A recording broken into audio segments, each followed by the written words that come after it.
Shalom, eu sou Daniel Ivre, estou voltando mais uma vez para falar com vocês a respeito da importância do templo, o porquê que isso mexe com o coração do judeu, qual é a necessidade desse templo, o que ele representa. Então, vamos para a origem, vamos para a Bíblia. Em 1 Crônicas, capítulo 21, o rei Davi ele vai levantar um censo. E isso não veio muito com bons olhos para o Senhor, porque Davi permitiu que a sua vaidade falasse mais alto. Ele atentou-se para a força do seu braço, não acreditando em Deus. Logo, o Senhor preparou um castigo para Davi. E a partir do capítulo 21, verso 9, o Senhor envia Gade para falar com Davi. Davi, 3 coisas eu ofereço a você, você tem que escolher uma. Primeiro, aqui diz aqui a partir do verso 11, assim diz o Senhor, escolha o que você quer, ou 3 anos de fome, ou que por 3 meses você seja consumido diante dos seus adversários, sendo alcançado pela espada dos seus inimigos, ou que por 13 dias a espada do Senhor, isto é, a peste na terra, e o anjo do Senhor cause destruição em todos os territórios de Israel. Diga agora que resposta devo dar ao que me enviou. Em verso 13, então Davi disse a Gade, estou muito angustiado, porém é preferível que eu caia nas mãos do Senhor, porque muitas são as suas misericórdias. Não quero cair nas mãos dos homens. Logo Davi preferiu cair nas mãos de Deus. O que aconteceu? Naquele mesmo instante, Deus enviou o anjo e muitas pessoas morrem. Porém, Davi ele vai olhar para um local, para um monte, e aquele monte ele era de Omã, ou de um dos nomes do dono daquela montanha, em outras traduções, ele vai estar com um nome diferente. E aqui, interessante, que se você for em 2 Samuel, capítulo 24, que ele conta a mesma história. 2 Samuel, capítulo 24. 2 Samuel, capítulo 24.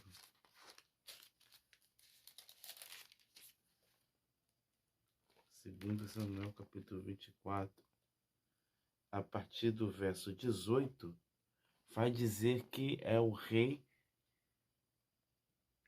aquela eira ou aquela montanha pertencia ao Araúna. E em Crônicas já dizia que era Omã. Então o que acontece? Quando Davi viu aquela situação, o que ele fez? Ele foi até aquele lugar e diante de Araúna ele disse o seguinte, eu vim aqui oferecer um sacrifício para Deus. Mas só que Araúna queria dar de presente. Porém, o que aconteceu?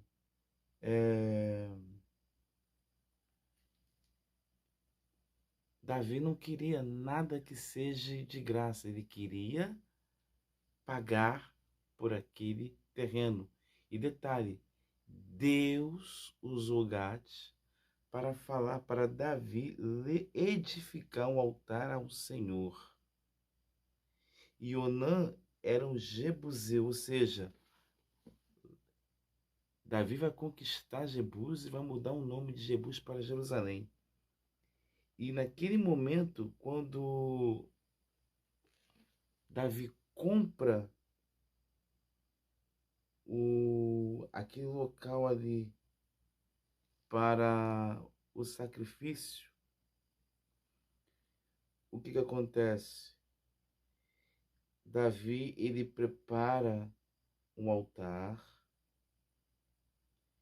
ele pega simplesmente a oferta e oferece como holocausto. Holocausto, festa de holocausto é a festa de consagração. Ou seja, Davi estava se consagrando a Deus. E ele pagou por aquele local ali 7,2 kg de ouro. É muito dinheiro. Ou seja, Davi comprou aquele local de Araúna e ali edificou um altar. Irmãos, passado um tempo, Davi, ele almeja construir um templo. E esse templo seria construído no lugar aonde ele comprou aquele terreno.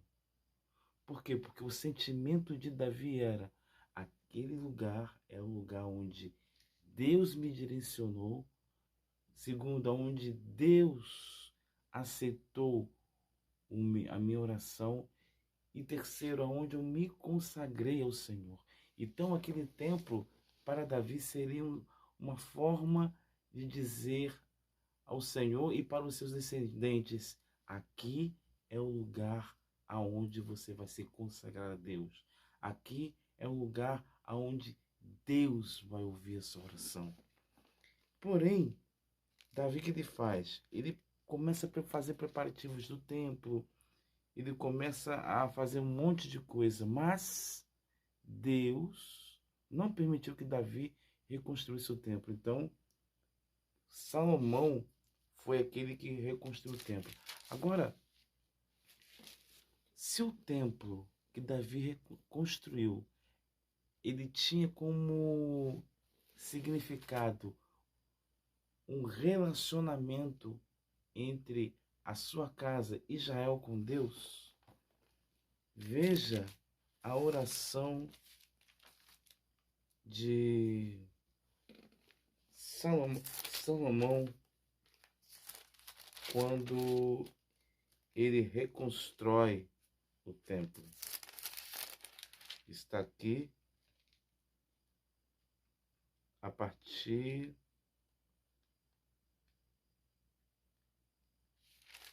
do capítulo 6. Ele é grande, mas eu vou ler algumas partes.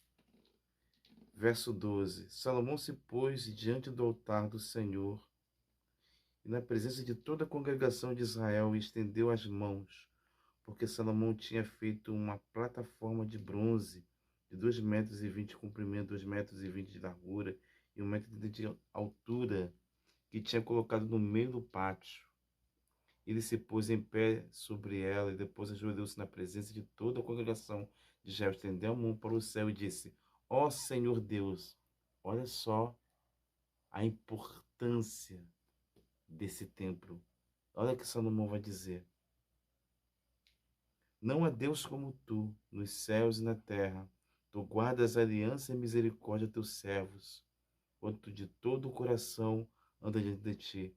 Cumpriste para com o teu servo Davi, meu pai, o que lhe prometeste pessoalmente. O disseste, e pelo teu poder cumpriste como hoje se vê. Agora, pois, o Senhor, Deus de Israel, cumpre a outra promessa que fizeste a teu servo Davi, meu pai, quando declaraste dizendo: nunca lhe faltará sucessor diante de mim, que se assente no trono de Israel, contanto que os seus filhos guardassem o seu caminho para andar na lei como você andou. Agora também, ó Senhor Deus de Israel, que se cumpra a palavra que disseste ao teu servo Davi. Mas será que de fato Deus poderia habitar com os homens na terra? Eis que os céus e até os céus dos céus não te podem conter, muito menos em este templo que eu edifiquei. Atenta, pois, para a oração do teu servo e para a tua súplica, ó Senhor, meu Deus, ouvindo o clamor e a oração que o teu servo faz diante de ti. Que os teus olhos, agora olha só, tira aqui a mensagenzinha aqui que apareceu aqui.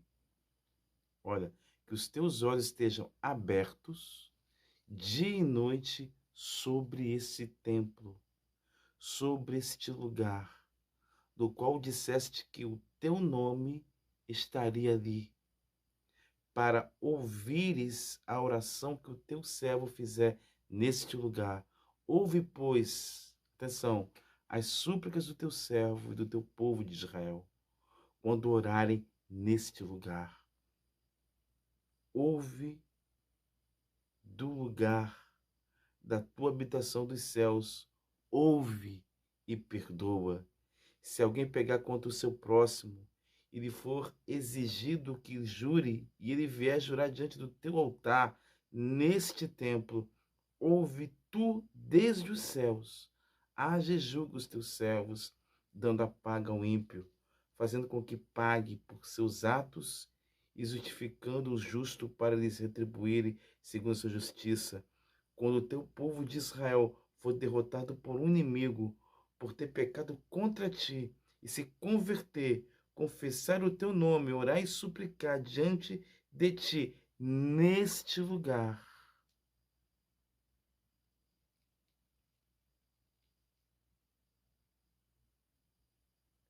Veja só que interessante. Ouve tu desde os céus, perdoa o pecado do teu povo de Israel, e faz-o voltar à terra que desde a eles e aos seus pais. Quando o céu se fechar e não houver chuva, por teu povo pecado contra ti, e ele orar neste lugar, confessar o teu nome e se converter dos seus pecados, depois de os haveres castigado, ouve tu nos céus, perdoa o pecado dos seus servos e o teu povo de Israel, ensinando-lhe o bom caminho em que deve andar, e envia chuva sobre essa tua terra que deste em herança ao teu povo. Quando houver fome na terra, olha só, hein? Presta atenção. Quando houver fome na terra ou peste, quando houver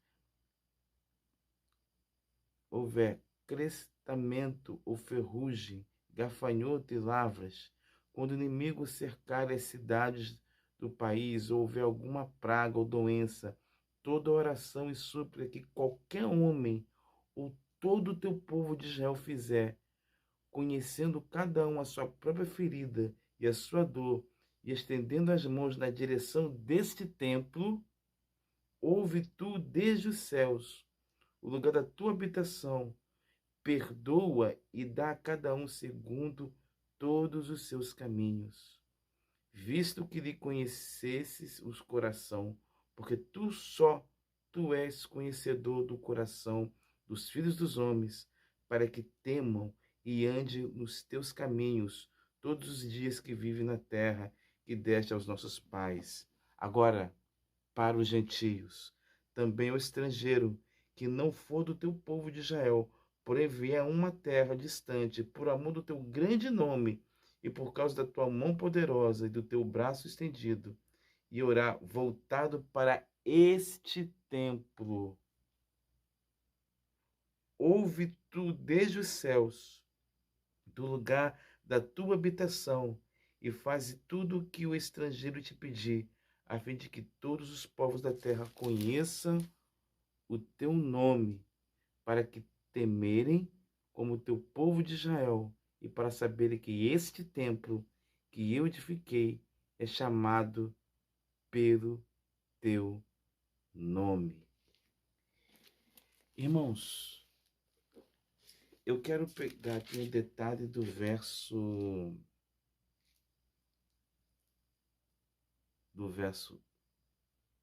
29, depois eu vou ao verso 32. O que Salomão estava pedindo? Que aonde estiver algum descendente de Israel, aonde foi espalhado, ele estender a sua mão em direção a Israel, a direção ao templo, ao monte do templo. Depois eu vou falar sobre o monte do templo. Que ele seja abençoado. E ele falou ainda mais que o estrangeiro, o gentio, que conhece ao Senhor, que ama o Senhor, também fizer a mesma oração na direção do templo, que o Senhor venha ouvir a sua oração. Veja o que significa o templo. O templo significa um voto que Salomão faz diante de Deus para que o homem possa encontrar Deus neste lugar, aonde ele possa ouvir o Senhor naquele lugar. É óbvio que você vai querer trazer uma ideia espiritualizar, que o templo agora, o tabernáculo é o próprio Cristo. Sim, mas Deus permitiu essa reconstrução. Ele deixou Salomão construir. Então a ideia desse templo é fazer com que o homem se achegue a Deus. E o homem, o judeu, o gentio, seria atendido pelo Senhor quando estendesse suas mãos em direção ao templo. Veja a importância desse templo. Aqui, a resposta de Deus no capítulo 7. Quando Salomão acabou de orar, desceu fogo do céu e consumiu o holocausto e os sacrifícios, e a glória do Senhor encheu o templo. Os sacerdotes não podiam entrar na casa do Senhor, porque a glória do Senhor tinha enchido a casa do Senhor. Todos os filhos de Israel, vendo descer o fogo e a glória do Senhor sobre o templo, se inclinaram com o rosto em terra, sobre o pavimento, adoraram e louvaram o Senhor, porque Ele é bom, porque a sua misericórdia dura para sempre. Em decorrer, Deus vai fazer uma aliança com Salomão. Deus aceitou a oração de Salomão. Logo, esse templo, ele tinha esse simbolismo de aproximação entre Deus e o homem. Deus aceitou a oração de Salomão, na medida que quando você estendesse sua mão em direção a Jerusalém, reconhecendo que Deus é em sua vida, Deus atenderia. Hoje, em todos os lugares espalhados por essa terra, quando o judeu ele constrói a sua sinagoga, ele sempre vai procurar saber aonde é a direção de Jerusalém, de Israel. Porque a direção de Israel fica, para quem não é dentro de Israel, aonde o sol nasce. Eu estou aqui em Timóteo, Minas Gerais. Então, aqui é leste de Minas. Então, geralmente, as sinagogas, caso for construídas, vai ser sempre em direção, quem é de Timóteo, de Ipatinga, vai entender o que eu vou dizer. Vai ser sempre em direção a Ipatinga, em direção ao governador Valadares, porque o sol ele nasce ali, é a direção de Israel. Quem está em Minas, Rio de Janeiro, a direção de Jerusalém, de Israel, sempre fica no norte, porque você tem aqui, vamos dizer aqui seria aqui um mapa América. Então você tem aqui Brasil, você tem aqui as Américas, você tem Argentina, Uruguai, subindo, você chega nos Estados Unidos. Do outro lado do oceano, você vai ter o quê? Israel. Aí você passa na linha do meio, a linha hemisférica cortando, você tem o norte e hemisfério sul. Israel fica na linha do hemisfério norte. Ou seja, quando você olha para o norte, você tem uma ideia da maneira onde fica Israel. No nascer do sol, você entende que é a direção de Jerusalém. Então, toda sinagoga, ela sempre é construída de uma forma bem arquitetada nessa direção do sol, aonde eles entendem que é direção ao templo, porque eles estão baseando em 2 Crônicas, capítulo 6, a partir do verso 30. A importância desse templo, eu acabei de citar para vocês. É onde o povo se aproximava de Deus, aonde chorava por causa dos seus pecados. Interessante que Salomão, ele falando aqui no texto, ele diz o seguinte: aonde estiver peste, aonde estiver doença, em outros países, quando chegasse em direção ao templo e ali orasse a Deus, o Senhor atenderia. Então, é como se o templo fosse uma espécie de uma chave, de uma porta, que a pessoa adentrava e chegava a Deus. Isso tudo que eu estou dizendo é dentro de uma perspectiva, de uma visão judaica. É óbvio que hoje Jesus é o nosso tabernáculo. Ele é o nosso... É aquele que ouve as nossas orações e intercede a Deus. Mas Jesus também, quando esteve na terra e quando ele viu o sinédrio, no lugar onde os gentios, o estrangeiro ia adorar, orar ao Senhor, o que eles fizeram? Uma espécie de mercadoria. Eles pegavam ovelhas machucadas e vendiam e faziam coisas terríveis.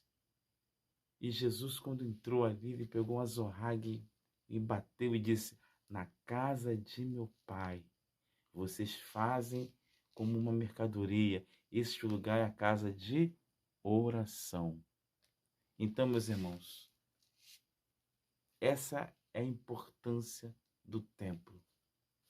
E é por isso que hoje o judeu, ele almeja muito reconstruir de novo o terceiro templo para que haja uma conexão a Deus. No próximo vídeo eu estarei falando das problemáticas do Monte do Templo. Eu estarei falando sobre o Domo da Rocha e os muçulmanos. E depois, no outro vídeo, estarei finalizando falando a respeito do acordo de paz. Amém? Que Deus os abençoe. Não deixe de se inscrever. Comente, vai ser muito importante aqui para o canal, para que o vídeo venha crescer. Deixe o seu like, compartilhe para as pessoas, tá bom? Vai ajudar muito. Que Deus os abençoe. Amém.